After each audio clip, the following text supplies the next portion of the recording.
नमस्कार, जोहार। मैं पूनम और आप देख रहे हैं जोहार झारखंड। चलिए जानते हैं आज की 25 महत्वपूर्ण बड़ी खबरों को। नगर निकाय चुनाव के दिन झारखंड में सार्वजनिक अवकाश। 23 फरवरी को बंद रहेंगे सरकारी कार्यालय और प्रतिष्ठान। झारखंड राज्य में नगरपालिका आम निर्वाचन 2026 को लेकर राज्य सरकार ने महत्वपूर्ण फैसला लिया है। राज्य निर्वाचन आयोग झारखंड के पत्रांक 238 दिनांक 30 जनवरी 2026 के आलोक में मतदान की तिथि 23 फरवरी 2026 यानी सोमवार को संबंधित नगरपालिका क्षेत्रों में सार्वजनिक अवकाश घोषित किया गया है। ये अवकाश नेगोशिएबल इंस्ट्रूमेंट एक्ट 1881 की धारा 25 के तहत घोषित किया गया है, ताकि अधिक से अधिक मतदाता निर्भय होकर अपने मताधिकार का प्रयोग कर सकें। इस संबंध में कार्मिक प्रशासनिक सुधार तथा राजभाषा विभाग झारखंड द्वारा अधिसूचना जारी कर दी गई है। अधिसूचना के अनुसार जिन नगरपालिका क्षेत्रों में मतदान होना है, वहां अवस्थित सभी सरकारी कार्यालयों के साथ साथ सार्वजनिक प्रतिष्ठान भी 23 फरवरी को बंद रहेंगे। इसका उद्देश्य ये सुनिश्चित करना है कि किसी भी कर्मचारी या मतदाता को मतदान के दिन कार्यालयी बाध्यता के कारण परेशानी न हो। बता दें कि झारखंड में 23 फरवरी को कुल 48 नगर निकायों में मतदान होना है। इनमें नगर निगम, नगर परिषद और नगर पंचायतें शामिल हैं। ये चुनाव शहरी स्थानीय निकायों के लिए बेहद अहम माना जा रहा है, क्योंकि इसके माध्यम से जनता अपने क्षेत्र के जनप्रतिनिधियों का चयन करेगी, जो आने वाले वर्षों में शहरी विकास, सफाई, पेयजल, सड़क, स्ट्रीट लाइट और अन्य नागरिक सुविधाओं से जुड़े निर्णय लेंगे। इधर राज्य सरकार और निर्वाचन आयोग की ओर से मतदान प्रतिशत बढ़ाने के लिए व्यापक तैयारियां की गई हैं। सुरक्षा व्यवस्था से लेकर मतदान केंद्रों की सुविधा, मतदाताओं के लिए जागरूकता अभियान और कर्मचारियों की तैनाती तक सभी पहलुओं पर विशेष ध्यान दिया गया है। सार्वजनिक अवकाश की घोषणा को भी इसी दिशा में एक महत्वपूर्ण कदम माना जा रहा है। हजारीबाग में जंगली हाथियों ने फिर मचाया उत्पात। 24 घंटे के अंदर 7वीं मौत। क्षेत्र में धारा 163 लागू। हजारीबाग जिले में जंगली हाथियों ने फिर कहर बरपाया है। हाथियों के एक झुंड ने 2 लोगों को कुचल दिया, जिससे एक महिला की मौके पर ही मौत हो गई, जबकि एक युवक घायल हो गया। घटना के बाद इलाके में भय का माहौल है। 2 दिन के अंदर हाथी हमले में अब तक 7 लोगों की जान जा चुकी है। दरअसल देर शाम लगभग 9 बजे के आसपास 5 हाथियों का झुंड चुरचू प्रखंड के बेहरा पंचायत के कजरी के भुरकुंडा टोला में घुस गया और एक कच्चे घर को अपना निशाना बना लिया, जहां सो रही महिला को उसने कुचल दिया, जिससे घटनास्थल पर ही उसकी मौत हो गई। मृतक की पहचान फूलमणि देवी के रूप में हुई है। वहीं उसके पति राजेश मुर्मू हाथी को देख पीछे के रास्ते से बाहर निकाला, लेकिन उसे भी हाथी ने अपने चपेटे में ले लिया, जिससे वो गंभीर रूप से घायल हो गया। फिलहाल युवक का अस्पताल में इलाज चल रहा है। सदर एसडीओ ने प्रेस विज्ञप्ति जारी कर बताया कि चुरचू प्रखंड अंतर्गत गोंदवार क्षेत्र में हाथी हमले की ये अत्यंत दुखद घटना घटित है, जिसमें अब तक 7 लोगों की जान चली गई। घटना के बाद गोंदवार एवं आसपास के क्षेत्रों में बड़ी संख्या में लोगों की भीड़ एकत्र होने की सूचना प्राप्त हुई है। इसे देखते हुए धारा 163 लगाया गया है। ये निषेधाज्ञा प्रतिनियुक्त दंडाधिकारी, पुलिस पदाधिकारी, सशस्त्र बल पर लागू नहीं होगा। साथ ही शव यात्रा, शादी विवाह एवं अन्य आवश्यक सामाजिक कार्यों को इस आदेश से मुक्त रखा गया है। निषेधाज्ञा 13 फरवरी 2026 से अगले आदेश तक लागू रहेगा। हजारीबाग उपायुक्त शशि प्रकाश सिंह ने हाथी हमले की घटना को गंभीरता से लेते हुए जिला प्रशासन की उच्च स्तरीय बैठक की। पदाधिकारी ने बताया कि स्थिति की सतत निगरानी की जा रही है। जिला प्रशासन द्वारा हाथियों के आक्रमण पर प्रभावी रोक लगाने तथा ग्रामीणों की सुरक्षा सुनिश्चित करने के उद्देश्य से आवश्यक निर्देश जारी किए गए हैं। वन विभाग, पुलिस प्रशासन एवं प्रखंड स्तरीय अधिकारियों को सतर्क एवं सक्रिय रहने को कहा गया है। वर्तमान में हाथियों का आवागमन बेहरा पंचायत के कजरी क्षेत्र में है। चनारो, तापीन, पिपरा एवं पिंडरा क्षेत्रों को भी अलर्ट में रखने का निर्देश दिया जा रहा है। इन क्षेत्रों के संबंधित मुखिया, जनप्रतिनिधि, ग्रामीणों एवं प्रखंड अधिकारियों को तत्काल सूचित कर आवश्यक सावधानियां बरतने हेतु निर्देशित किया गया है। जिला प्रशासन ने ग्रामीणों से अपील की है कि वे हाथियों के समीप न जाएं, अफवाहों पर ध्यान न दें तथा किसी भी आपात स्थिति में तुरंत स्थानीय प्रशासन को सूचित करें। महाशिवरात्रि पर रविवार को रांची की ट्रैफिक व्यवस्था में होगा बदलाव। जानिए आपका रूट कौन सा होगा। पुलिस अधीक्षक यातायात कार्यालय रांची की ओर से महाशिवरात्रि पर्व को लेकर आवश्यक सूचना जारी की गई है। दिनांक 15 फरवरी 2025 को महाशिवरात्रि के अवसर पर सुबह 5 बजे से ही शहर में श्रद्धालुओं की भारी भीड़ और भगवान शिव पार्वती की भव्य बारात निकलने की संभावना को देखते हुए विशेष ट्रैफिक व्यवस्था लागू रहेगी। जारी निर्देश के अनुसार सुबह 5 बजे बजे से रात 10 बजे तक शहर में बड़े वाहनों के प्रवेश पर पूर्णतः नो एंट्री लागू रहेगी। बूटी मोड़ से बरियातू मार्ग पर छोटे वाहन करमटोली चौक से जेल चौक की ओर परिचालन कर सकेंगे। बोड़ेया रोड से आने वाले छोटे वाहन करमटोली चौक होते हुए जेल चौक की ओर जा सकेंगे और बरियातू रोड से बूटी मोड़ भी पहुंच सकेंगे। इसी प्रकार जेल चौक से आने वाले छोटे वाहन करमटोली चौक होते हुए बरियातू मार्ग से बूटी मोड़ जा सकेंगे। प्रशासन ने श्रद्धालुओं और आम नागरिकों से अपील की है कि निर्धारित मार्गों का पालन करेंगे और यातायात व्यवस्था बनाए रखने में सहयोग करेंगे, ताकि पर्व के दौरान शहर में सुचारू आवागमन सुनिश्चित हो सके। रोजगार की तलाश में मलेशिया गए एक और प्रवासी मजदूर की मौत, परिवार में शोक। गिरिडीह जिले के बगोदर थाना क्षेत्र की अड़वारा पंचायत के 36 वर्षीय प्रवासी मजदूर वकील सिंह की मलेशिया में काम के दौरान असामयिक मौत हो गई। गुरुवार की देर शाम परिजनों को मृतक की मौत की जानकारी मिली। झमन मलेशिया की Larsen and Toubro limited company में कार्यरत थे। बताया गया कि वे पिछले 2 वर्षों से मलेशिया में रोजगार कर रहे थे। मृतक अपने पीछे पत्नी मुन्नी देवी और 4 संतानें रूपा कुमारी 20 वर्ष, सुजीत 18 वर्ष, काजल कुमारी 17 वर्ष और नीतू कुमारी 13 वर्ष छोड़ गए हैं।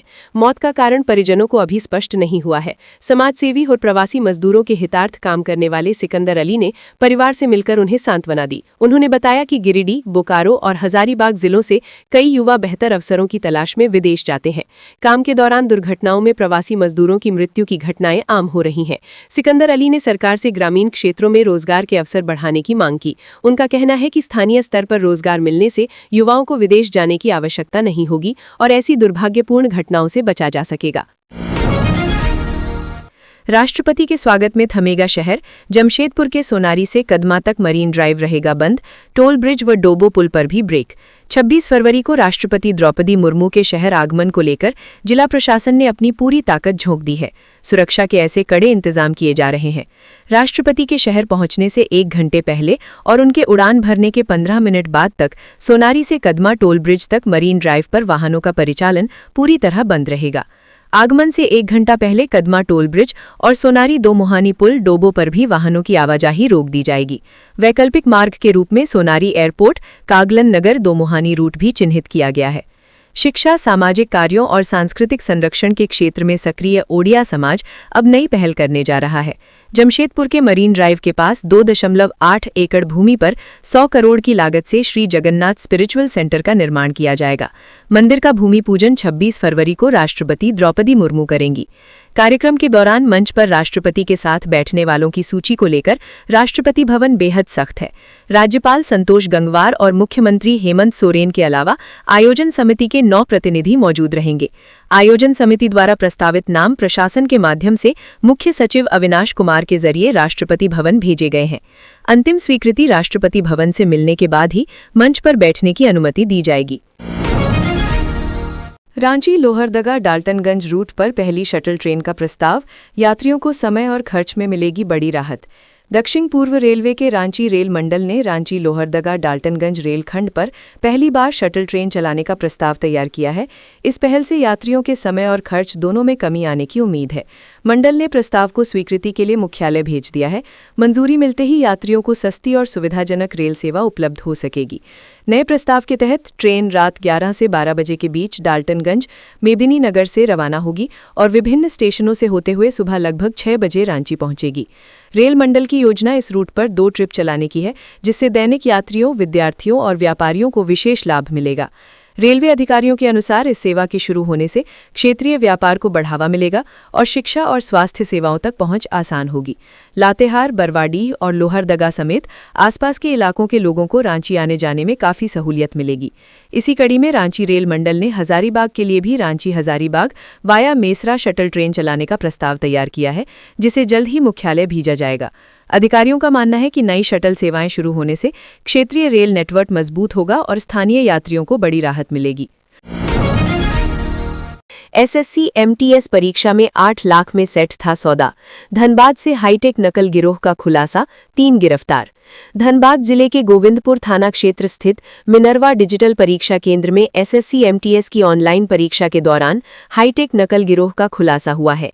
केंद्र समन्वयक की सूचना पर पुलिस ने त्वरित कार्रवाई करते हुए 2 परीक्षार्थियों और परीक्षा केंद्र के 1 कर्मचारी को गिरफ्तार किया। गिरफ्तार परीक्षार्थियों की पहचान बिहार के लखीसराय जिले के रामचंद्रपुर निवासी रौनक कुमार और कोचगांव निवासी बिट्टू कुमार के रूप में हुई है। वहीं परीक्षा केंद्र में रजिस्ट्रेशन मैनेजर के पद पर कार्यरत नालंदा जिले के दायमचक निवासी शशि कुमार को भी हिरासत में लिया गया है। जांच के दौरान अभ्यर्थियों के पास से ब्लूटूथ डिवाइस और स्पाई ईयरपीस जैसे अत्याधुनिक इलेक्ट्रॉनिक उपकरण बरामद किए गए। पुलिस के अनुसार इन उपकरणों के जरिए परीक्षा के दौरान बाहर से उत्तर बताए जा रहे थे। पूछताछ में दोनों परीक्षार्थियों ने स्वीकार किया कि केंद्र के कर्मचारी ने ही उन्हें ये डिवाइस उपलब्ध कराए थे और पूरी साजिश पहले से रची गई थी। प्रारंभिक जांच में ये भी सामने आया है कि नकल कराने के लिए प्रति परीक्षार्थी 8 लाख रुपए तय किए गए थे, जिसमें से 2.5 लाख रुपए अग्रिम के रूप में लिए जा चुके थे। गिरफ्तार कर्मचारी के मोबाइल फोन की जांच में व्हाट्सएप चैट, प्रवेश पत्रों की प्रतियां और पैसों के लेनदेन से जुड़े कई अहम साक्ष्य मिले हैं। इस मामले में 13 फरवरी 2026 को गोविंदपुर थाना में प्राथमिकी दर्ज की गई है। पुलिस अन्य संभावित आरोपियों की तलाश में छापेमारी कर रही है और पूरे नेटवर्क की गहन जांच जारी है। पलामू में पकड़ी गई लाखों की स्प्रिट, 2 तस्कर गिरफ्तार। पलामू पुलिस और उत्पाद विभाग टीम की छापेमारी में लाखों की स्प्रिट बरामद की गई है। स्प्रिट की ये खेप पंजाब से पलामू पहुंची थी और इसका इस्तेमाल अवैध शराब के बनाने में होना था। दरअसल पलामू के उत्पाद विभाग को सूचना मिली थी कि पिपरा थाना क्षेत्र के भीतिहा में स्प्रिट की खेप पहुंची है। इसी सूचना के आलोक में उत्पाद विभाग और पिपरा थाना की पुलिस संयुक्त रूप से भीतिहा में लव कुमार और प्रमोद कुमार नामक व्यक्ति के घर में छापेमारी की। दोनों में घर के खटाल के पास कमरे से स्प्रिट की खेप बरामद की गई है। कमरे से उत्पाद विभाग की टीम ने 472 गैलन में 1880 लीटर अवैध स्प्रिट बरामद की है। बरामद स्प्रिट की कीमत 13.21 लाख रुपए आंकी गई है। इस संबंध में पलामू के उत्पाद अधीक्षक सुजीत कुमार ने बताया कि स्प्रिट पंजाब से लाई गई थी। टैंकर के माध्यम से स्प्रिट पिपरा के भीतिहा में पहुंची थी। स्प्रिट को गैलन में रखा गया था। उन्होंने बताया कि स्प्रिट का इस्तेमाल अवैध रूप से शराब बनाने के लिए किया जाना था। उन्होंने बताया कि इस खेप को बिहार भेजा जाना था या निकाय चुनाव में इस्तेमाल होना था। इस बिंदु पर विस्तृत जांच की जा रही है।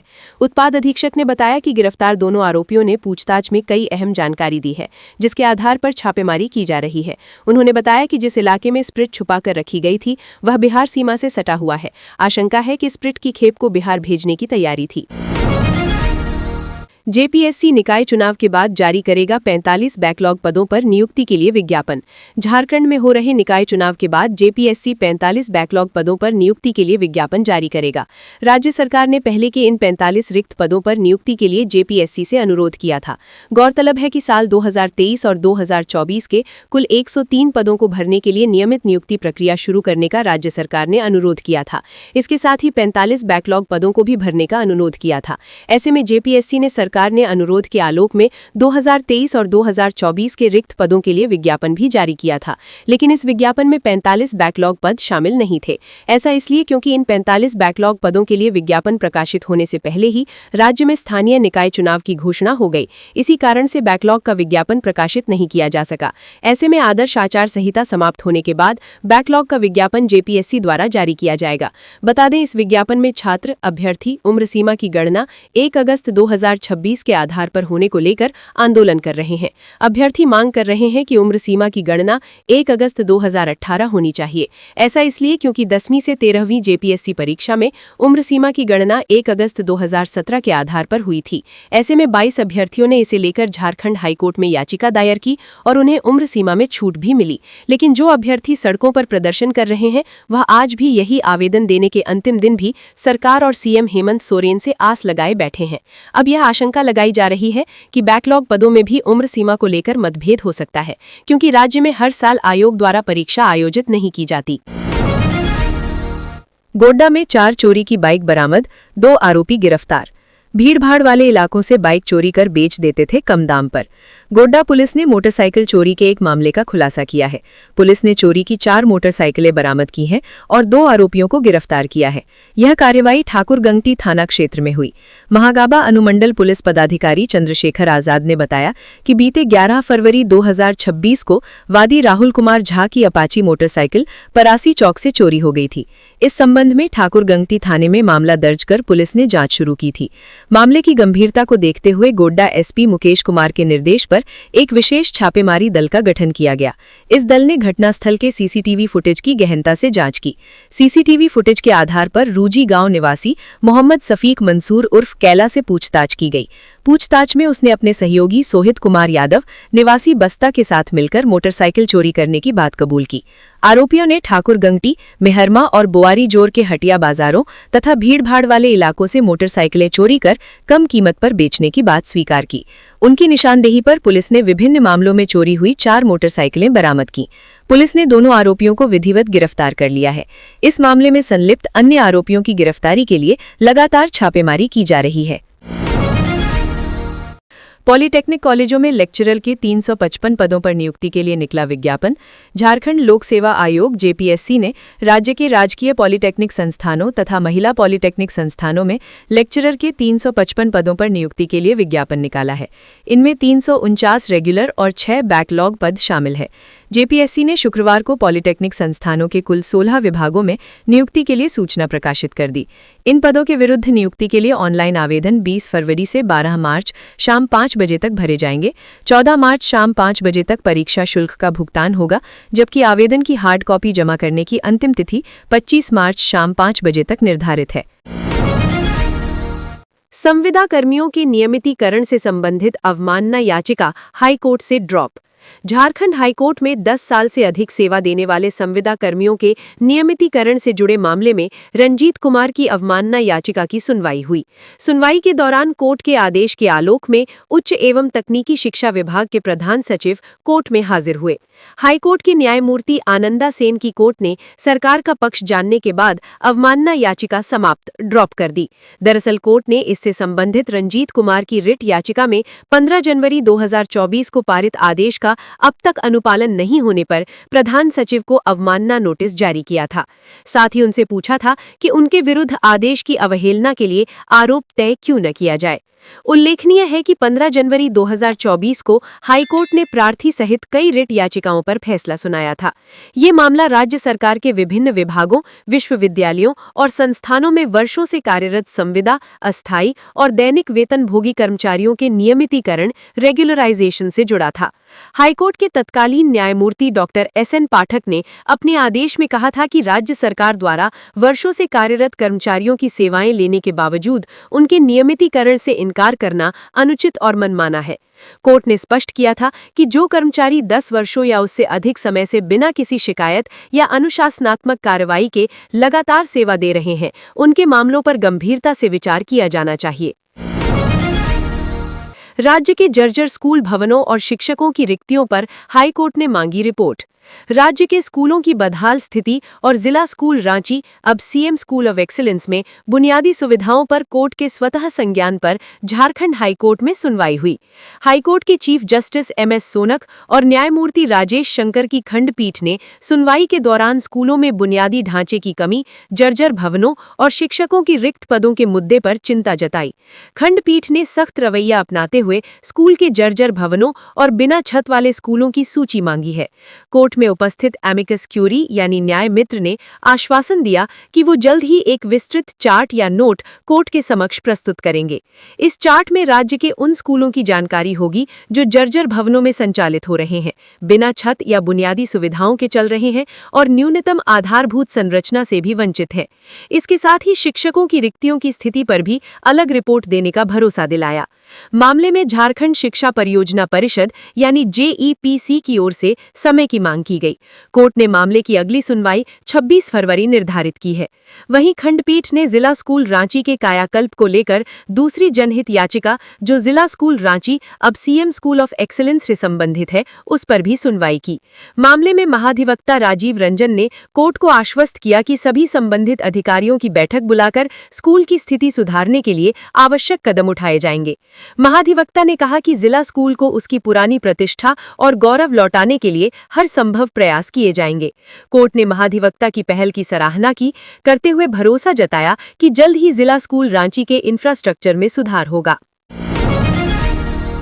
झारखंड के बजट का बढ़ता आकार पर घट रही आमदनी, कर्ज के बोझ में दब रही सरकार। प्राकृतिक संसाधनों से भरा झारखंड देश का एक ऐसा राज्य है जिसके पास सारे संसाधन होने के बावजूद भी उसे पिछड़े राज्यों में गिना जाता है। राज्य बनने के 25 साल बाद भी लोग बुनियादी सुविधाओं की बाट जोह रहे हैं। हर साल जनता की भलाई और सुख सुविधाओं के लिए नई नई योजनाएं बनती हैं, लेकिन कोई भी सरकार इसके आउटकम को लेकर गंभीर नहीं रही है। जाहिर है, हर साल की तरह इस साल भी हेमंत सरकार आने वाले वित्तीय वर्ष 2026-27 के लिए बजट लाने की तैयारी कर रही है। वित्त मंत्री राधाकृष्ण किशोर की अगुवाई में इस बजट को लेकर हाल ही में काफी मंथन हुआ है। अब देखना यह है कि 24 फरवरी को आने वाले इस बजट में क्या आता है। 15 नवंबर 2000 को झारखंड राज्य का गठन हुआ था। वित्तीय वर्ष 2001-2 में पेश किए गए पहले बजट की तुलना में पिछले 25 सालों में बजट का साइज 16 गुना से ज्यादा बढ़ गया है, जबकि खर्च की तुलना में रेवेन्यू सिर्फ लगभग 12 गुना बढ़ा है। पहले बजट में सालाना खर्च 6067 करोड़ था, जबकि दूसरे बजट 2002-3 में 23.92% की बढ़ोतरी के साथ ये 9595 करोड़ हो गया। तब से शुरू हुआ भारी भरकम बजट का ट्रेंड आज भी जारी है। वर्तमान वित्तीय वर्ष 2025-26 के बजट को देखें तो सरकार ने 1,45,400 करोड़ का भारी भरकम बजट पेश किया है। ये 2023-24 के मुकाबले 2024-25 के लिए 10.7% अधिक 1,07,921 करोड़ का बजट पेश किया गया। एक और बजट का साइज हर साल बढ़ रहा है, लेकिन राज्य का रेवेन्यू इसकी तुलना में कम हो रहा है। साफ है कि झारखंड सरकार अपनी जरूरतें लोन लेकर पूरी कर रही है। दामोदर नदी से अवैध बालू उठाव का धंधा खुलेआम, प्रशासन बना मूक दर्शक। झारखंड स्थित रामगढ़ जिला के पतरातू में दामोदर नदी से अवैध रूप से बालू कारोबार का धंधा खुलेआम चल रहा है। जानकारी के अनुसार दिन हो या रात नदी घाटों पर हाईवा और ट्रैक्टरों की लगातार आवाजाही लगी रहती है। हैरानी की बात तो यह है कि पुलिस प्रशासन विभाग भी मूक दर्शक बनी हुई है। वहीं स्थानीय लोगों का कहना है कि जैसे ही शाम होती है, नदी किनारे बने अस्थायी स्टॉक डंप से दर्जनों हाईवा वाहन बालू लादकर रांची की ओर रवाना होने लगते हैं। बताया जा रहा है कि इस पूरे नेटवर्क को किसी प्रभावशाली व्यक्ति का संरक्षण प्राप्त है, जिसके इशारों पर ही अवैध रूप से बालू उठाने का काम चल रहा है। वहीं ग्रामीणों का कहना है कि टोकी सूद, तेरपा महुआ टोला और डीजल कॉलोनी के आसपास इस तरह की गतिविधियां सबसे अधिक देखी जा रही है। रात के अंधेरे में मशीनों की आवाज और वाहनों की कतारें साफ बताती है कि ये कारोबार संगठित तरीके से संचालित हो रहा है। वहीं प्रशासन की चुप्पी पर भी सवाल उठ रहे हैं। साथ ही खनन विभाग और पुलिस प्रशासन की निष्क्रियता पर भी सवाल उठ रहे हैं। हालांकि जब इस संबंध में पतरातू थाना प्रभारी से जानकारी ली गई तो उन्होंने ऐसी किसी गतिविधियों की जानकारी से साफ इनकार कर दिया।